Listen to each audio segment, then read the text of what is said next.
కర్ణాటక చేయబోయిన ఒక్క తప్పుతో ఆంధ్రప్రదేశ్ బీభత్సంగా బాగుపడేది. కానీ ఆ పనికిప్పుడు బ్రేక్ పడిందనుకోండి. ఇంతకీ కర్ణాటక చేయబోయిన పనేంటి? దానివల్ల ఆంధ్రప్రదేశ్ ఎలా లబ్ధి చెందేది? ఇలాంటి నిర్ణయాలు దేశానికి ఎందుకు ప్రమాదం? ఇలా అన్ని విషయాలని ఈ వీడియోలో తెలుసుకుందాం. అంతకంటే ముందు ఛానల్‌కి కొత్తగా వచ్చినట్లయితే ఖచ్చితంగా సబ్స్క్రైబ్ చేసుకోండి. ఎందుకంటే ఇక్కడ ప్రపంచ వార్తా విశేషాలు తెలుసుకోవడంతో పాటు వాటి తాలూకు భారత కోణాన్ని తెలుసుకుంటారు. అంతేకాకుండా ప్రపంచంలోని కొత్త కొత్త వింతల్ని, విశేషాల్ని ఇక్కడ మేము చర్చిస్తాం. సో మరి సబ్స్క్రైబ్ చేసేసుకున్నారా? సబ్స్క్రైబ్ చేసేసుకోండి. ఇక్కడ మీరు ఖర్చు పెట్టే ప్రతి క్షణానికి నాది పూచి.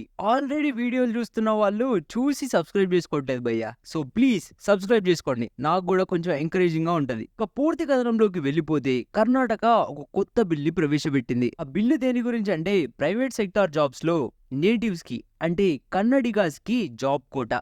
సింపుల్ గా చెప్పాలంటే కర్ణాటకలో ఉన్న జాబ్స్ కర్ణాటకలో ఉన్న వాళ్ళకి. వీడియో మొదట్లో చెప్పినట్టే ప్రస్తుతం ఈ బిల్ ని హోల్డ్ లో పెట్టారు. బట్ స్టిల్ దీని గురించి చర్చించాల్సిన అవసరం ఎంతో ఉంది. ఎందుకంటే ఇది ఒక చెత్త ఐడియా. 2011 సెన్సెస్ ప్రకారం 32 లక్షల మంది కర్ణాటకకు వలస వచ్చి ఉంటున్నారు. ఇందులో ఎక్కువ శాతం బెంగళూరుకు వచ్చి నివసించే వాళ్లే. అండ్ బెంగళూరు సిటీ మొత్తం పాపులేషన్ లో 50% మైగ్రెంట్సే. కొన్ని ప్రో కన్నడిగా గ్రూప్స్ కి ఇది నచ్చట్లేదంట. ఇది కర్ణాటక కల్చర్ ని డైల్యూట్ చేస్తుందని వాళ్ళ అభిప్రాయం. సో నేచురల్ గా ఇలాంటి డివైజివ్ ఐడియాలజీస్ ఏవైనా ఉంటే పాలిటీషియన్స్ వాడుకోవడానికి ముందుంటారుగా. సో అదే జరిగింది. సో అసలు ఈ బిల్లో ముందేముందో తెలుసుకుందాం. ఇందులో 2 మేజర్ క్లాజెస్ ఉన్నాయి. ఒకటి, నాన్ మేనేజ్మెంట్ జాబ్స్ లో 75% లోకల్స్ కి అంటే కన్నడిగాస్ కి కేటాయించాలి. అండ్ మేనేజ్మెంట్ జాబ్స్ లో 50% లోకల్స్ కి కేటాయించాలి. సో ఈ బిల్లు ప్రకారం లోకల్స్ అంటే ఎవరు? 15 లేదా అంతకంటే ఎక్కువ సంవత్సరాలు కర్ణాటకలో ఉన్న వాళ్ళని లోకల్స్ గా పరిగణిస్తారు. వాళ్ళకి చదవడం, రాయడం, మాట్లాడటం కన్నడ రావాలి. ఒకవేళ ఈ కేటాయించిన జాబ్స్ కి లోకల్స్ దొరకలేదు, అప్పుడు ఏం చేయాలి? అప్పుడు కంపెనీలంట వాళ్ళని గుర్తించి ట్రైనింగ్ ఇచ్చి అప్పుడు వాళ్ళకి జాబ్స్ ప్రొవైడ్ చేయాలంట.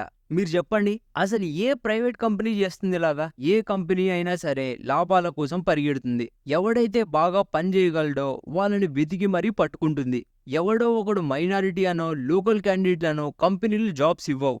ఒకవేళ అలా చేయడం మొదలు పెడితే కంపెనీలు డబ్బులు నష్టపోతాయి. డబ్బులు నష్టపోతే ఏం చేస్తాయి? అక్కడి నుంచి వెళ్ళిపోతాయి. ఇదే విషయాన్ని కర్ణాటక ప్రభుత్వానికి సాఫ్ట్వేర్ కంపెనీలకు చెందిన ఒక సంస్థ తెలియజేసింది.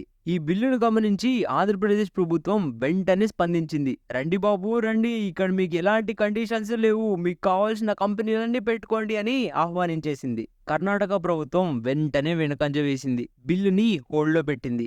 ఈ బిల్లుకి ఇలాంటి లాజికల్ ప్రాబ్లమ్సే కాదు, లీగల్ ప్రాబ్లమ్స్ కూడా ఉన్నాయి. ఇలాంటి కోటా బిల్నే ఆంధ్రప్రదేశ్ ప్రభుత్వం 2018లో ప్రవేశపెట్టే ప్రయత్నం చేసింది. ఒక పర్టికులర్ శాలరీ బ్రాకెట్ లో ఉన్న ప్రైవేట్ జాబ్స్ లో 75% లోకల్స్ కి రిజర్వ్ చేయాలని ఆంధ్రప్రదేశ్ ప్రభుత్వం అప్పుడు పెట్టిన బిల్లు ప్రకారం మెన్షన్ చేసింది. అయితే దీని కోర్టులు వెంటనే అన్కాన్స్టిట్యూషనల్ అని చెప్పి కొట్టిపారేశాయి. 2020లో హర్యానా సైతం ఇలాంటి బిల్లునే ప్రవేశపెట్టే ప్రయత్నం చేసింది. కోర్టులు దాన్ని కూడా కొట్టిపారేశాయి. భారత రాజ్యాంగం తెలియజేసేది ఏంటంటే భారత్ లో ఏ ప్రాంతంలో నివసిస్తున్నా సరే వాళ్ళు ఇండియాలో ఎక్కడైనా పని చేసుకోవచ్చు. ప్రభుత్వాలు వీటి మీద ఎటువంటి రిస్ట్రిక్షన్స్ పెట్టడానికి లేదు. ఇంకా ఆర్థికంగా చూసుకుంటే కంపెనీలు వాళ్ళకి ఇష్టం వచ్చిన క్యాండిడేట్లని హైర్ చేసుకుంటారు. అందులో ఏలు పెట్టాలని చూస్తే అక్కడి నుంచి వాళ్ళు వెళ్ళిపోతారు. And last and most important problem ఏంటంటే ఇలాంటి పాలసీస్ హైపర్ రీజనలిజం కి దారితీయొచ్చు.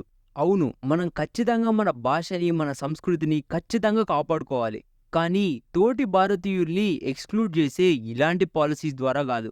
కర్ణాటకలో 3.2 మిలియన్ మైగ్రెంట్స్ వచ్చి ఉంటున్నారు. కానీ 2.5 మిలియన్ కన్నడిగాస్ కర్ణాటక నుంచి వలస వెళ్లి అనేక రాష్ట్రాల్లో స్థిరపడి పనిచేసుకుంటున్నారు. ఇలాంటి చట్టాలే ఆ రాష్ట్రాలు కూడా తీసుకొస్తే అప్పుడు పరిస్థితి ఏంటి? సో ఇలాంటి పాలసీస్ భారతదేశం యొక్క ఐక్యతను సైతం దెబ్బతీయచ్చు.